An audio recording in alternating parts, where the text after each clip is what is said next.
a serious issue. A lot of people are still trying to reach Australia illegally by boat.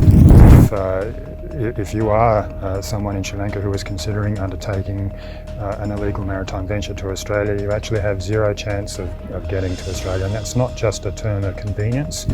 There have, of course, been reports that, at least in the past, that some senior Navy officers, maybe even politicians, are also involved in this whole human smuggling operation. The way that we cooperate so effectively together, it demonstrates that there is significant, strong buy-in from the Sri Lankan system, from the Navy, the Coast Guard, the Air Force and others, from the leadership level. Some Sri Lankans are trying to flee the country for fearing persecution, fearing abuse. A generous and widespread humanitarian settlement program within our immigration portfolio. This environment is not fully conducive for investors. But I would say that in my interactions with Australian business, including those who are looking to invest here, that if I report what they tell me, there is a certain frustration that some of them feel, just because it can be quite difficult to navigate through the different approval processes that are within the Sri Lankan system. And I know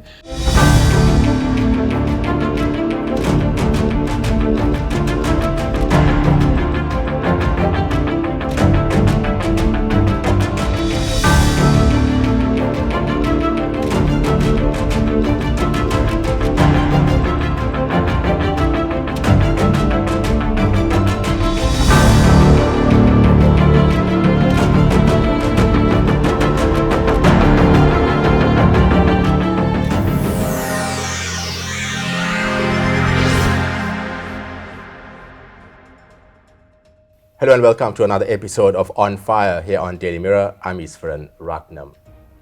Australia and Sri Lanka continue to maintain a very strong relationship. Both countries work very closely, especially when it comes to addressing the issue of human smuggling.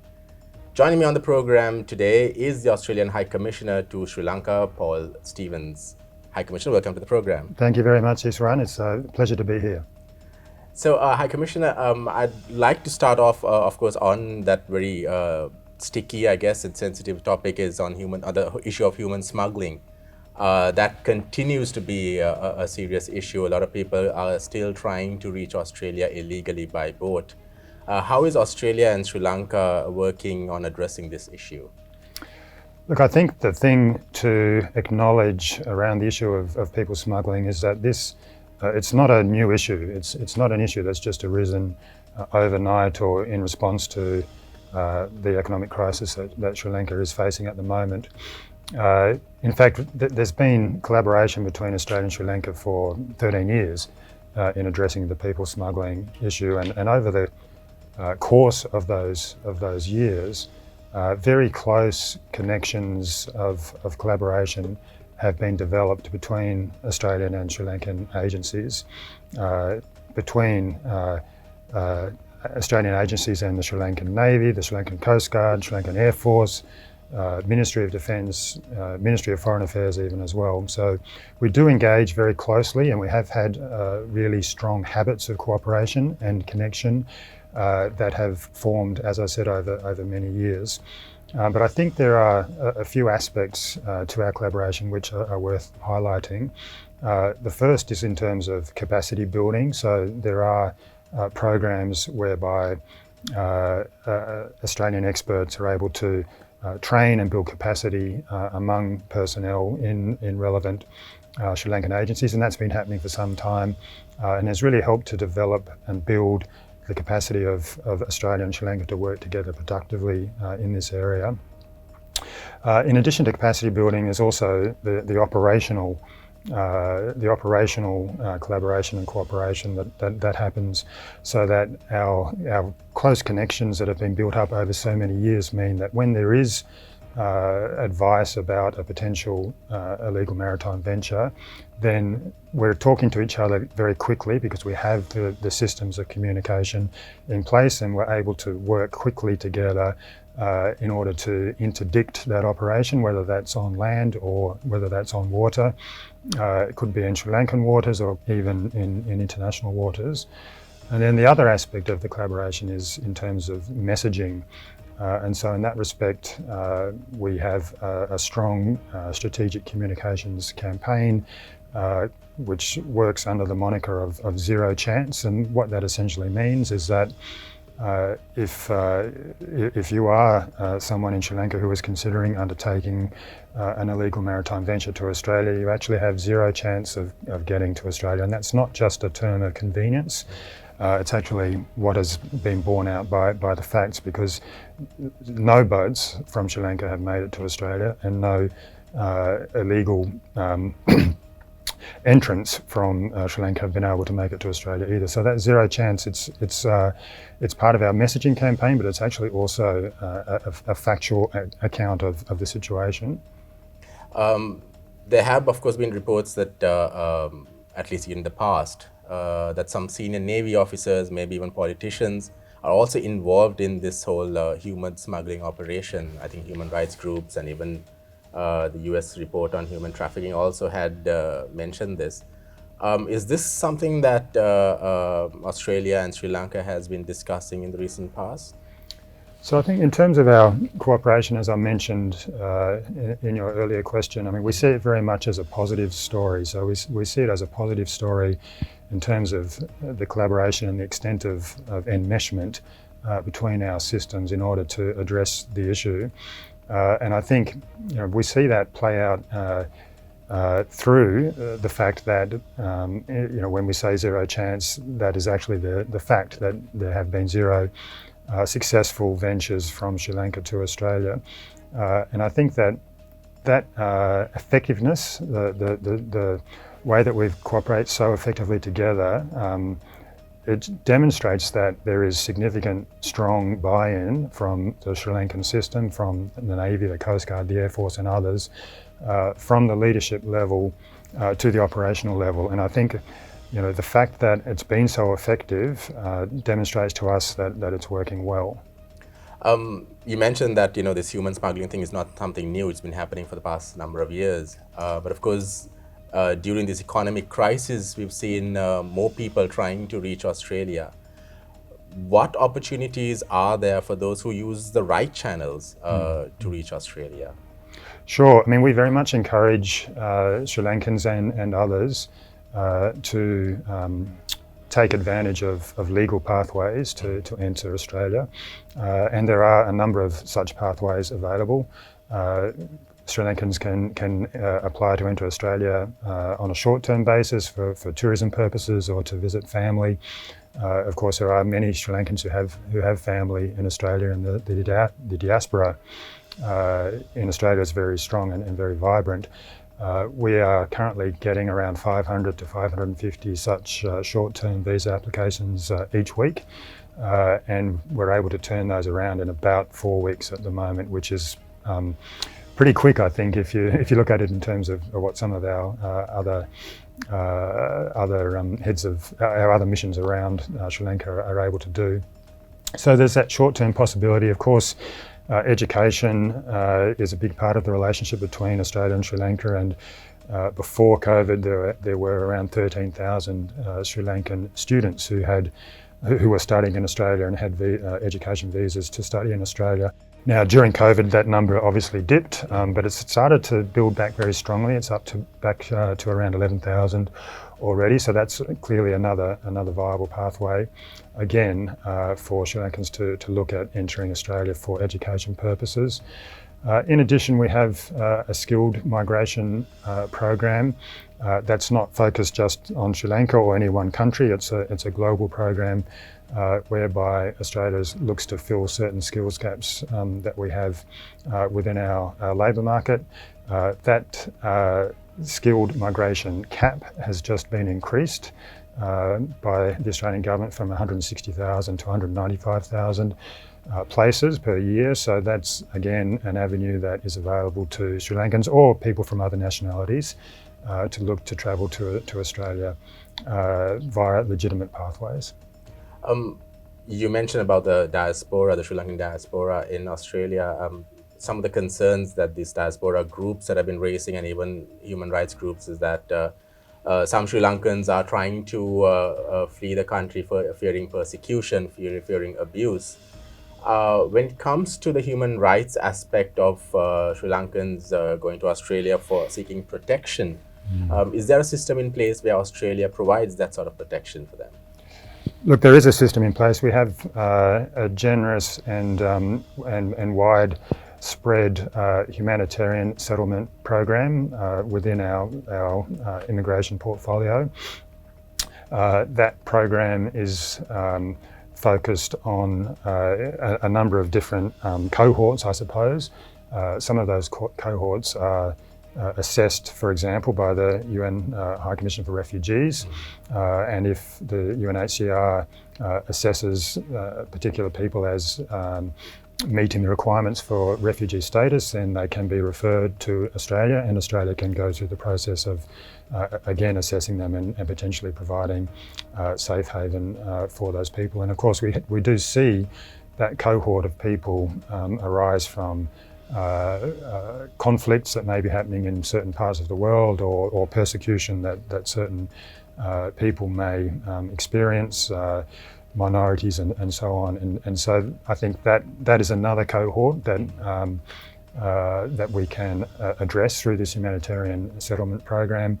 Cohorts such as LGBTIQ people or other minorities that may be persecuted in certain places are able to apply and be considered under that program as well. But it's also open to any person actually to apply if they feel like they meet the requirements of the humanitarian program. Then they are able to apply themselves and be assessed through that process as well. How does Australia see the overall human rights situation in Sri Lanka? Look, I think a couple of things I'd say is that Sri Lanka is a country which, particularly I guess in the second half of its independence, has undergone some very tumultuous and difficult events. Obviously the 30-year civil war, insurrections, the Easter bombings, and now we have this economic crisis at the moment. And so those sorts of events can lead to some social disharmony, to perhaps a lack of social cohesion. And so there is an impact that these events have on society and on inclusion and cohesion. When it comes to human rights, Australia's approach is very much based on wanting to have a dialogue with countries, an open and constructive dialogue. We don't feel like we are immune from that dialogue at all. We have in Australia our own issues that we need to address as well. We are certainly open to a constructive and two-way dialogue with countries around human rights issues. But at the same time, we do set out very clearly our expectation that countries abide by relevant human rights laws, relevant human rights treaties. We are active participants in the UN Human Rights Council in Geneva across a range of areas. And we do this, I think, not because it's the right thing to do, or just because it's the right thing to do, but because we believe that countries that uphold strong human rights obligations, that abide by international human rights legislation and treaties, build a more cohesive society, they build a more resilient society, and that those sorts of societies and countries in the end are more successful. They're more successful economically, they're more successful socially, they're more successful in terms of the inclusion that they're able to generate within their societies. So for us, it's really quite a simple thing. We are open to dialogue. It's a two-way dialogue, but we do have standards and expectations that we are, I guess, expressing in terms of how we interact in those dialogues as well. Trade and investment is something very important for Sri Lanka, especially now that Sri Lanka is facing this economic crisis. What sort of opportunities does Australia see for Australian investors in Sri Lanka? Yeah, I'd say in relation to that, before I came here as High Commissioner, I did a number of consultations with different parts of Australian society and community with interests in Sri Lanka, and obviously the business community was part of those consultations. And I have to admit, even against my expectations a little bit, that uniformly those meetings I had with Australian businesses with interests in Sri Lanka across education and resources and energy, for example, remained positive about the prospects for Sri Lanka, maybe more medium term and long term than short term, but nonetheless it was very much a positive message that they provided to me about their business interests in Sri Lanka. But in terms of particular sectors of interest, obviously mining resources is one where Australia is very strong. Sustainable mining is something that we have been doing for a long time and doing very successfully in terms of extracting resources within Australia, but also Australian companies working overseas. And there are definitely companies from Australia who are interested in exploring whether there are opportunities here in the mining sector. And of course there are resources that Sri Lanka has, natural resources and that Sri Lanka has within its environment. Energy is another one, of course, in particular renewables, and again Australia has quite some capability and assets when it comes to solar power and wind power and battery storage. And given some of the energy fluctuations and shortages that Sri Lanka has faced over the last year or so, being able to build up that renewable capacity, including in particular, I guess, with battery storage, would be really advantageous. And there are, again, Australian companies with interests there. And agriculture as well. I mean, Sri Lanka, of course, has a long tradition of its own in agriculture. Australia is a very strong agriculture country, and we export a lot of goods overseas that we're able to produce within Australia, but potentially that's another area of interest for Australian investment here. In my interactions with some diplomats and even those involved in the business community, one of the concerns that they tend to always raise or often raise is that the business environment is not fully conducive for investors, that there are issues with the ease of doing business as well. Do you see that issue for Australian investors in Sri Lanka? Since I've been here, I've met with a large range of people with interests in the economy and the business sector, ministers, senior officials, representatives from the business community and from the various chambers as well. And I think the message that I receive from those particular stakeholders is a positive one. They are wanting to improve the ease of doing business here in Sri Lanka. They are wanting to attract more FDI, which of course, foreign direct investment, which of course Sri Lanka needs as part of its recovery. They are wanting to open up in a more conducive way to investment and business from overseas. So those sorts of messages have been very welcome and very positive. But I would say that in my interactions with Australian business, including those who are looking to invest here, that if I report what they tell me, there is a certain frustration that some of them feel, just because it can be quite difficult to navigate through the different approval processes that are within the Sri Lankan system. And I know the Sri Lankan government has made some commitments around improving those processes, around having a one-stop shop or a more effective and easier way for businesses to come in here and get the approvals they need, which is all very, very welcome. But certainly if I report what Australian business is telling me, there is some frustration there around the ease of doing business. But of course, that's not unique to Sri Lanka either. Yeah. So as High Commissioner, what are the focus areas and any specific areas that you're looking at during your tenure? Sure. Well, I think it's a really good time to be looking at the overall bilateral relationship, seeing that we have just celebrated 75 years of diplomatic relations, and I think Australia views Sri Lanka very much as a partner. We are Indian Ocean neighbours, and we see Sri Lanka as a partner across the Indian Ocean that we can work with constructively within the region and for global interests. as well. I think that our kind of key interest in Sri Lanka is to help Sri Lanka recover from its current economic challenges, to build up the resilience and the stability here so that Sri Lanka becomes a strong, prosperous, stable partner in the Indian Ocean region. And of course, the Indian Ocean region is increasingly subject to geostrategic rivalry, and so the more we can collaborate together in order to bring stability and prosperity, the better it will be for not just Sri Lanka and Australia, but the countries of the Indian Ocean and the Indo-Pacific more broadly. If I'm to look at, I guess, potential new areas of collaboration and cooperation between our countries, I mean, I've mentioned a couple already in terms of investment, certainly in terms of renewables, where Sri Lanka has an ambition to achieve 70% renewables in its energy grid by 2030. Australia has a lot of expertise and assets in that space, so I think we can definitely work together to mutual benefit there. Beyond renewables, the whole issue of climate change is one in which Australia is deeply engaged.